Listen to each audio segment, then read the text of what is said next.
supermicro o supramicro? Fue una discusión que se originó en aquellos años, 2006, 2004, un poco antes tal vez. Quedó super. Vende. Super.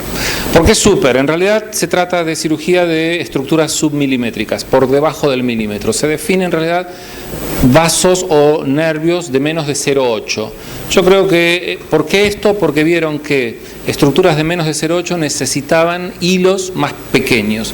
Hilos más delgados necesitan agujas más delgadas, en consecuencia necesitan instrumental más fino, más delicado. La punta de los portaagujas mide 0,1 milímetros, es decir, una décima de milímetro. De hecho son agujas. Entrenando uno hace la tontería de acomodar el porta golpeándose y te lo clavás, porque no es un porta. La aguja es tan fina que si la apretás la partís. Si la soltás se te cae. Me pasaron ambas cosas en el campo quirúrgico, la japonesa loca, la instrumentadora, buscando en el campo quirúrgico, que entre paréntesis es así, es 1 centímetro, y adentro no estaba. Eso es fácil de ver porque agarrás el microscopio y lo buscás, pero no podés dejarlo alrededor tampoco, porque es una astilla de acero. 20 minutos buscando la aguja. A la tercera que perdí, la instrumentadora me dijo: no te paso más una aguja. Y así funciona. De donde los porta tienen una traba, uno toma, queda trabado, con eso podés manipular, soltar y demás, y después para soltar la aguja tenés que volver a apretar.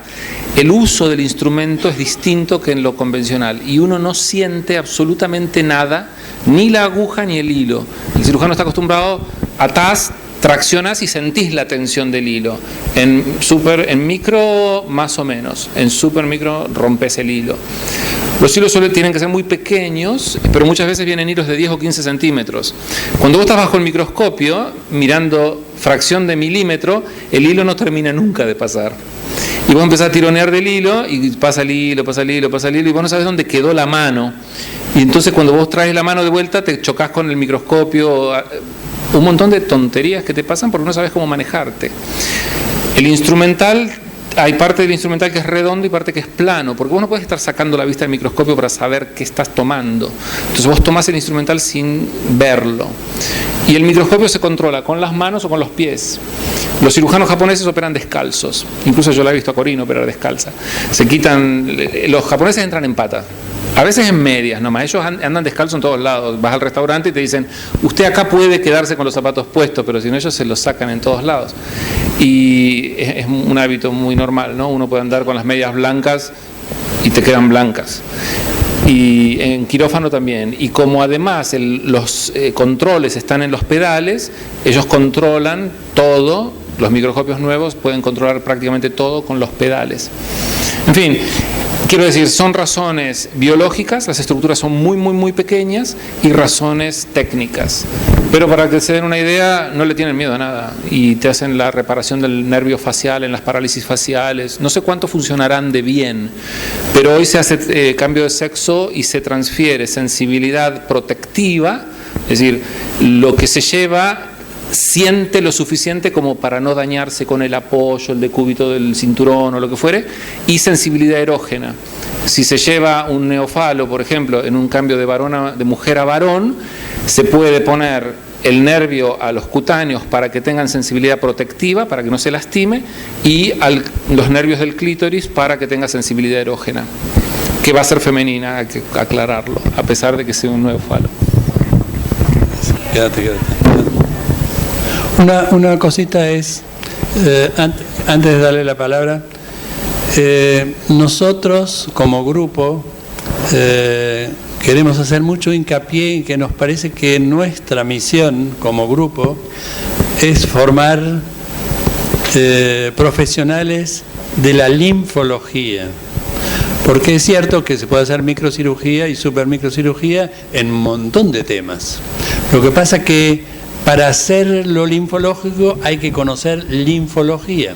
Y a mí me parece que ese concepto que quede hoy acá me parece muy importante. Ahora, formar ese cirujano en linfología y en cirugía linfológica es muy complejo. El doctor hizo una visita, entrenamiento en 5 lugares en el mundo de los distintos aspectos de la supermicrocirugía y de la microcirugía, y bueno, estamos ahí porque hay que crear Hicimos hace 5 meses esas 5 cirugías de transferencia ganglionaria y para nosotros fue una gran experiencia, creo que salió bien. Éramos 5 cirujanos en el quirófano, tardamos 3 horas por cirugía y estamos programando otras 5, siempre con el mismo criterio y además con un adulto primario, secundario, con un chico primario, secundario y un caso más que no me acuerdo lo que fue, pero tratando de abarcar el espectro de la patología, porque no es lo mismo un chico que un adulto. Por eso traté de mostrarles acá que los 0,1 o 0,2 milímetros de diámetro de un vaso linfático son una linfaangiectasia en pediatría del recién nacido. Poco más, poco menos, para tratar de graficar el problema. Dejo esto acá y ustedes tienen una pregunta, por favor se acercan, así nosotros le...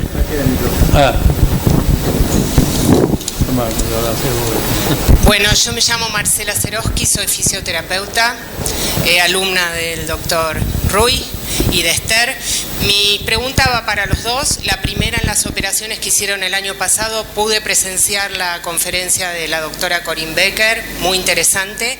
Quería saber qué resultados y cómo han evolucionado esos pacientes y qué papel tenemos nosotros los fisioterapeutas, si es que lo tenemos en el acompañamiento de esos pacientes, si siguen utilizando compresión, porque para nosotros es fundamental saber cómo acceder a esos pacientes, y en el caso de Ruy, que tuvo su experiencia en Europa y en Japón, preguntarle si los fisioterapeutas tenemos intervención se ríe Ruy, en el acompañamiento de estos pacientes, y lo mismo respecto a la compresión que consideramos es tan importante en la continuidad de los tratamientos. Ok, voy a empezar por atrás. La compresión. Para Kojima las fisioterapeutas no existen. Punto. La única compresión, el único acompañamiento fisioterapéutico para Kojima es la compresión. Y cuando habla de compresión habla de medias. Él trabaja, les aclaro que Kojima es quizás uno de los 10 cirujanos plásticos más trascendentes de la historia de la medicina. Para que se pongan en perspectiva, la contribución que él ha hecho ha sido el punto de partida. Él, Taylor, un australiano, son 3 o 4 cirujanos muy importantes que coincidieron en una época alrededor de un tema que permitió abordar la reconstrucción mamaria como hoy se está haciendo en el mundo entero, y eso va a dar lugar y está dando lugar a reconstrucciones de todo tipo, inclusive las cirugías de cambio de sexo. Punto y aparte. Pero yo creo que eso tiene que ver con 2 razones. Una que es cultural, de su propia formación como cirujano. Hay que entender cómo funcionan los japoneses, no es tan sencillo, y cómo es el sistema de salud japonés. Yo creo que ahí hay un tema que tiene que ver más con eso que con otra cosa, lo cual determina también su propia formación.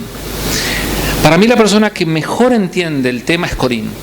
Yo la que he escuchado más armonizada como cirujano en la necesidad de sumar a las fisioterapeutas y de completar el trabajo es a Corinne Becker. Si uno escucha a los alemanes, que son los líderes del tratamiento conservador, vos estuviste en la Feldi, ellos no hacen micro. Sí hacen toda la plástica de resección y todo el resto del soporte, pero no hacen micro. Harán en el futuro muy probablemente, no sabemos.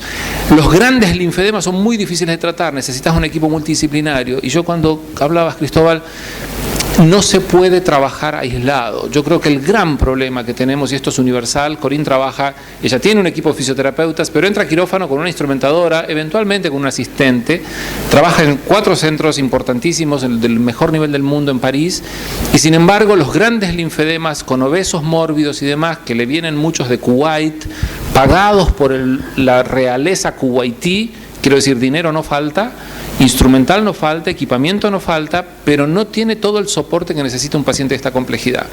Lo que Cristóbal decía, de acompañar en el cambio de esquema corporal, una persona que tenía 250 kilos y la vas a dejar con 70. Es una persona que no se podía mover, ahora se tiene que mover, que tiene que pasar por cirugía plástica, tiene que pasar por infinidad de cosas, aprender a ponerse los zapatos, todo tiene que ser aprendido nuevamente. Y no existe en el mundo una clínica, no existe, esto me hago cargo de lo que digo, no existe en el mundo un solo lugar, ni uno, que sea capaz de atender a estos pacientes. Ni la Feldi, ni nadie. Cada uno hace algo, pero ninguno todavía hemos podido hacerlo todo. El doctor Amore estuvo en las 5 cirugías y además hizo otras 3 en Buenos Aires, obviamente con variables. Vamos a escuchar su comentario y por último le voy a responder dónde están los 5 pacientes. Sí, yo empezaría por ahí, que vos des esa visión. Yo creo que como mensaje me parece que es muy importante decir que no, y eso me hago cargo yo, no existen soluciones milagrosas. Y esto es muy importante porque hoy día el paciente viene buscando eso, una solución milagrosa que le devuelva la forma de su otra pierna o de su otro brazo o de lo que tenía antes, y eso no existe. Entonces es nuestro deber informarle que nosotros los vamos a ayudar. El hilo conductor va a ser el fisioterapeuta, va a ser la rehabilitación. Antes, durante y durante toda su vida va a ser la rehabilitación. Nosotros podemos interceder en el medio dándole un aporte, un porcentaje. Pero es muy importante dejar claro eso en el paciente, porque a veces uno habla y el paciente no escucha y piensa que eso va a ser la cirugía, va a ser la solución mágica. Y muchas veces sucede esto, que se hacen cirugías en un ámbito donde no se tiene el concepto fisiopatológico de linfología, el linfedema, y entonces aparecen los problemas. Entonces aparecen variables de técnicas que son contra natura totalmente. Entonces aparecen injertos en lugares donde ni siquiera se puede calzar un zapato o una manga elástica, porque aparecen cosas muy extrañas y tienen que ver con eso, con no tener el concepto fisiopatológico. Entonces creo que como mensaje, es decir, no existen soluciones mágicas. Que funcionan las cirugías, que tiene cada cirugía una indicación propiamente dicha, sí. ¿Y que andan muy bien? Sí, en manos avesadas andan bien las cirugías, pero nosotros le damos un aporte más para que tenga mejor respuesta al drenaje linfático, para que tenga una reducción de un porcentaje, no es el 90% que uno lo opera y se reduce totalmente. Eso es muy importante como mensaje, dejarlo en claro. Y sí, las cirugías, hay múltiples variantes. La transposición ganglionar es una cirugía que es muy prometedora, hay que ver qué es lo que pasa a largo plazo, pero es una cirugía que los que venimos del lado anatómico es muy linda, que puede durar, de acuerdo a la variabilidad anatómica que tenga el paciente, puede durar muy poco o puede durar mucho. Pero una cirugía muy buena. Hoy día hay combinaciones con factores de crecimiento en la zona receptora. O sea, hay un montón de cosas que están dando a luz que hay que esperar a largo plazo, pero se siguen haciendo y con buenos resultados. Este va a ser el último comentario y después le voy a dar la palabra a la licenciada Esther Paltrinieri. Les quería contar que el único que conoce los 5 enfermos soy yo. Ese es un inconveniente. Porque también hay un solo mensaje posible. Pero como operamos adultos y chicos, la situación era distinta. El adulto tiene un linfedema crónico que viene hace mucho tiempo y un chico por ahí lo tiene conocido desde hace 2 o 3 años y tiene 5. Lo que importa es que un paciente está muy bien, son del interior. Un paciente dice que está muy bien, pero nosotros no lo podemos medir. Un paciente adulto no está bien, pero tampoco está peor, porque en todos los libros y en todos los diálogos existe que el linfedema es congénito, crónico y progresivo. Si nosotros de alguna manera podemos hacer un parate en lo progresivo y lo llevamos a donde está, pensamos que con eso también logramos algo. Y esto forma parte de la reflexión internacional, que en realidad hoy día se opta por el cóctel quirúrgico, es decir, uno puede asociar una lipoaspiración parcial, regional, lo que fuera, con una transposición nodal múltiple sin anastomosis de vasos linfáticos y, qué sé yo, con una operación de Olszewski, que es la anastomosis linfovenosa ganglionar. Bueno, todo esto yo lo he visto y me parece que es válido. El mismo Kojima está a favor de esto. Y es una cuestión de tiempo, porque esto no lleva tanto tiempo. Ya lo trajimos 2 veces a Buenos Aires, este fin de año lo traemos de nuevo. Para que ustedes hagan la pregunta y no nosotros, porque el esfuerzo de ir es muy grande. Había otro tema que quería señalar, que es también 10 meses de evolución no es el fin del mundo. Y lo que viene al drenaje, seguimos un poco el concepto de Corinne y el concepto de Kojima, y obviamente podemos prescindir parte de ese drenaje. ¿A qué se debe eso? A que cuando uno hace una traslocación ganglionar, una transposición, uno no hace anastomosis con linfáticos, sino que espera que a lo largo de 2 o 3 meses los linfáticos se generen hacia el ganglio trasplantado. Si nosotros le ponemos presión a eso, no sé lo que va a suceder, pero de ninguna manera los tenemos fuera de drenaje linfático manual y tampoco los tenemos fuera de soportes inelásticos con una compresión suave. En pediatría son todos a medida porque no se venden hechos, son muy caros, los chicos crecen y quedan inutilizados a los pocos meses de utilizarlos si no se rompieron antes. Y lo otro es que no todos los trasplantes son de axila a ingle, sino que por ahí son de axila a rodilla, o como ellos hicieron trasplantes de ganglio a la región malleolar. Esto es otro tema, cómo poner ahí sobre el trasplante, obviamente no ponemos ningún elemento compresivo. Y para redondear esto ahí por razones de tiempo y otras, yo le quería dar la palabra a la licenciada Esther, que quería poner de manifiesto algún tema que no estaba, si es breve, porque nosotros tenemos una reunión ahora dentro de la academia y, bueno, por lo menos yo tengo que disponer del aula. Yo te lo alcanzo.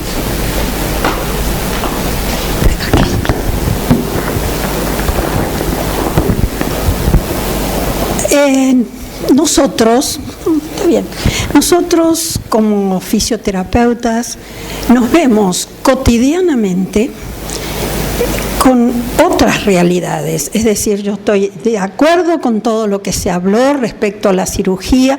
Ojalá todo esto son avances dentro de temas que ha hecho, mi maestra decía, hay una eclosión respecto, mi maestra francesa decía que hay una eclosión respecto al conocimiento del sistema linfático. Ahora, en estos momentos, a mí me gustó mucho el título de la reunión de hoy, que era la ansiedad intersticial. Y hasta la mitad de la sesión dije, ¿qué vimos del intersticio? ¿Qué es el intersticio? Y lo que vimos era lo que aparece visible de las alteraciones que hay en ese intersticio.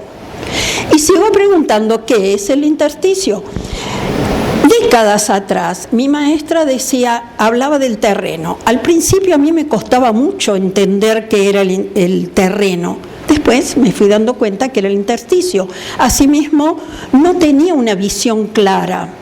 Vi los trabajos de Kastlesmith, de Kastenholz, que me mostraban fotografías. Bueno, empecé a darme un poco de cuenta, así a través de décadas, pensando qué es el intersticio, y yo empecé a darme cuenta que nosotros trabajamos sobre el intersticio.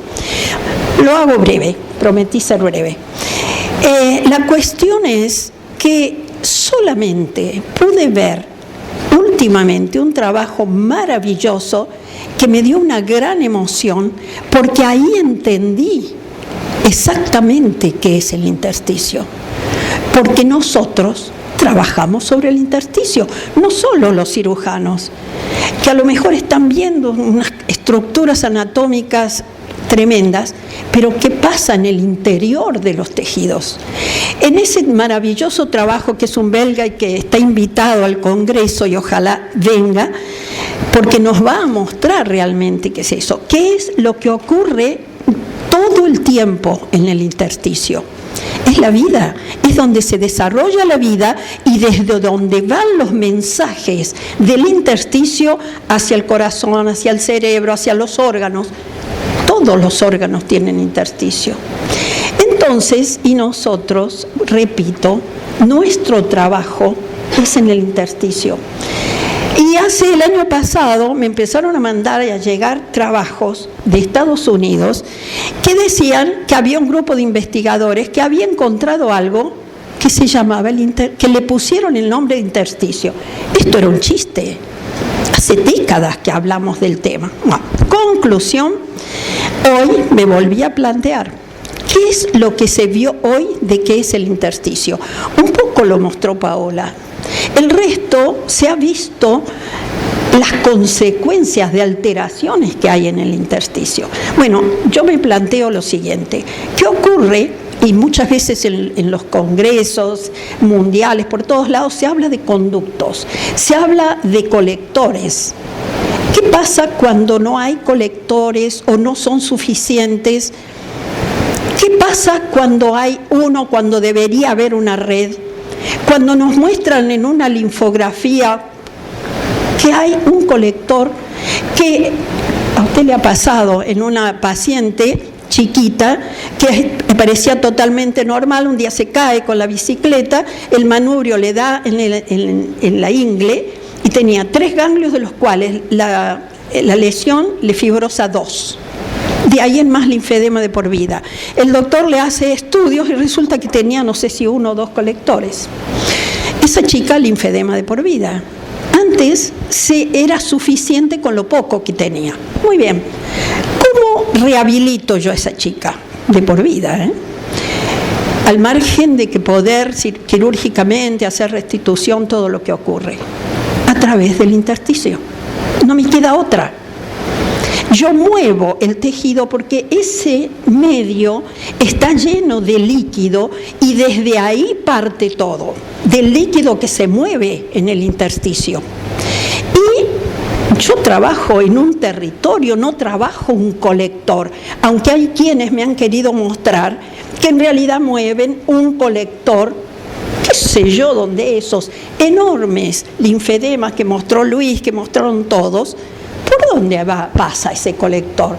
O yo soy muy estúpida o no me puedo dar cuenta por dónde pasa ese colector. Imposible para mí. Entonces, ¿qué hago? Trabajo un territorio. Y fíjense que cuando hago compresión, con vendas, con prendas, yo estoy trabajando todo el intersticio. Ese es el punto. No trabajo un colector o 10 o una red. Trabajo todo el intersticio. Entonces, mostrar, y ojalá vengan estos profesionales maravillosos, en donde lo que estamos viendo, y Paola mostró alguna imagen, en donde el intersticio se mueve todo el tiempo y hay una red que está donde viven las células, pero hay una red fibrótica que ese líquido, donde empieza a ingresar el líquido, donde la mano que lo mueve, se mueve, todo el tiempo se mueve. Y ese movimiento constante que nosotros acrecentamos con nuestra tarea es lo que va a modificar ese tejido. Y donde hay esas alteraciones fibróticas, esas alteraciones tróficas de los tejidos, nosotros tenemos recursos en las manos en donde modificamos esos tejidos y lo veo todos los días. Además, con los otros recursos que existen, con el vendaje o con el deep oscillation, etc. Son recursos, pero en donde nuestras manos tienen un efecto más allá que solamente lo local. Gracias.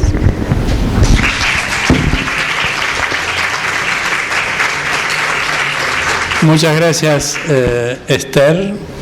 Les recuerdo que ella es una de las 4 cofundadoras de Frontera de la Linfología.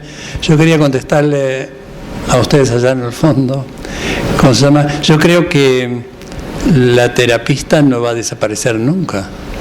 Nosotros no tenemos un solo paciente que no tenga el tratamiento con fisioterapia.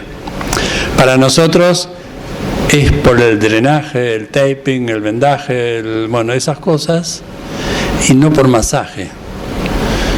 Ese es el detalle que hace la cosa. Yo creo que el terapista que agarra por primera vez un recién nacido porque tiene un edema tiene una cosa distinta en la mano que tener un adulto de 60 o 70 años con el mismo problema.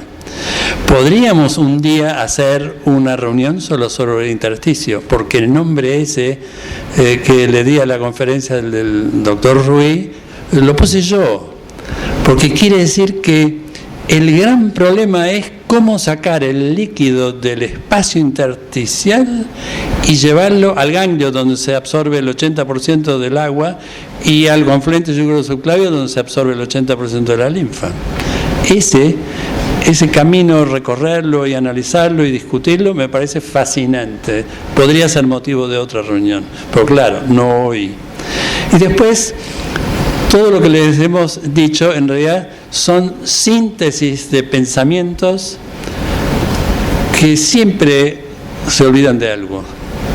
Y quizás el mensaje más importante hoy entre nosotros es que en realidad la clínica y la experiencia con las manos y el paciente es lo más importante, es la experiencia que tenemos. Se puede leer mucho, se puede ver mucho lo que hacen los demás, pero hay que hacerlo uno y hay que meter mano uno y hay que sentirlo uno, y eso tratar de transmitirlo a veces no es tan fácil, pero esa es la intención. Así que quizás nos vemos algún día con el asunto del intersticio. A todos les agradecemos mucho la participación.